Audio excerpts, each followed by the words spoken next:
ये देश आजाद हुआ। जब देश आजाद हुआ तो बाबा साहब भीमराव अंबेडकर ने हमारे लिए एक संविधान बना के दिया, जिसमें पहले राजा के घर में बच्चा जन्म लेता था, वही राजा बनता था। लेकिन बाबा साहब ने कहा कि नहीं, अब इस देश का राजा रानी के कोख से बच्चा जन्म लेगा, वो राजा नहीं बनेगा।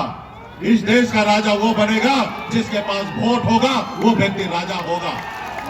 और बाबा साहब ने हमें एक संविधान बना के दिया, हमारे देश के लिए एक लोकतंत्र दिए। और साथियों, हमारा देश आजादी के 77 साल बीत गया, लेकिन आज हमारा देश, जो हमारे पूर्वज का जो सपना था, कहीं ना कहीं कुछ लोगों ने इसको गुमराह करके आज कहीं ना कहीं हमारे पूर्वज के सपना को चकनाचूर करने में लगा हुआ है। इस देश को लोकतंत्र से हटाकर राजतंत्र में लाना चाह रहा है। साथियों, इस देश के संविधान को बदलने का कोशिश किया जा रहा है। आज संविधान के दम पे आज गरीब पिछड़ा, आज मल्ला का बेटा भी आपके सामने में अपनी बात रखने का हैसियत रखता है। ये किसके कारण? ये संविधान के कारण।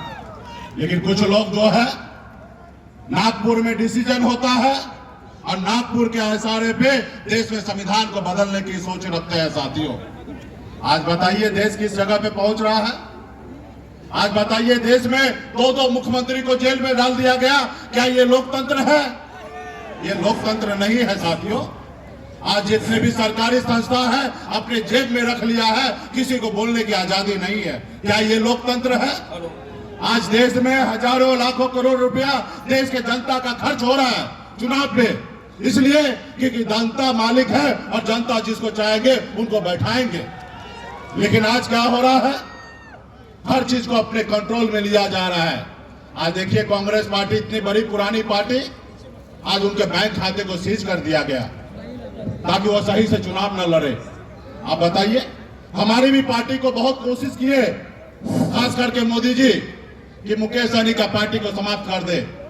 लेकिन हमने बहुत मेहनत किया, लेकिन हमारी पार्टी को रजिस्ट्रेशन नहीं कैंसिल कर पाया। हमने उसके लिए काम किया। इस देश में 927 पार्टी को रजिस्ट्रेशन कैंसिल करवा दिया ये मोदी जी की सरकार ने। तो साथियों, हम सबको मिलकर लड़ाई लड़ना पड़ेगा, संघर्ष करना पड़ेगा। जैसे हमारे पूर्वज ने संघर्ष किया, वैसे हम सबको संघर्ष करना पड़ेगा।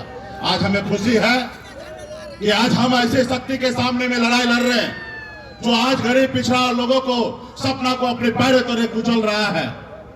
क्या बोले थे मोदी जी कि हम पे एक बार भरोसा कीजिए, हमको लाइए, हम अच्छा दिन लाएंगे। क्या आप लोगों को अच्छा दिन मिला है? आज बताइए ना, 5 किलो चावल देना ये हमारे लिए अच्छा दिन है। आज हमारे बच्चे नौकरी के लिए तरह तरह के भटक रहे हैं, दूसरे राज्य में नौकरी करने के लिए 8,000 के नौकरी के लिए मजबूर है। आज हमारे लोगों को नौकरी नहीं मिल रहा। तो इसलिए साथियों, आज कहीं ना कहीं हमें लड़ाई लड़ना है।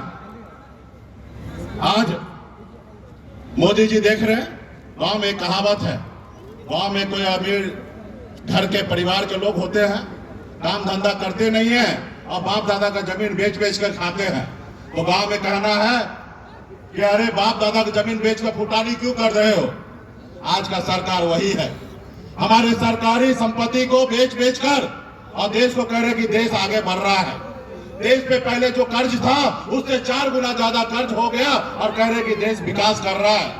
आज देश के लोगों को सिर्फ 5 किलो चावल के लिए लाइन पे लगा दिया है और लोग कह रहे हैं कि देश तरक्की कर रहा है। आप बताइए, अभी 10 दिन पहले दुनिया के सूची में से हमें विकासशील देश के नाम से हमें बाहर कर दिया गया और मोदी जी कह रहे हैं कि हमारा देश आगे बढ़ रहा है, डंका बज रहा है। तो साथियों,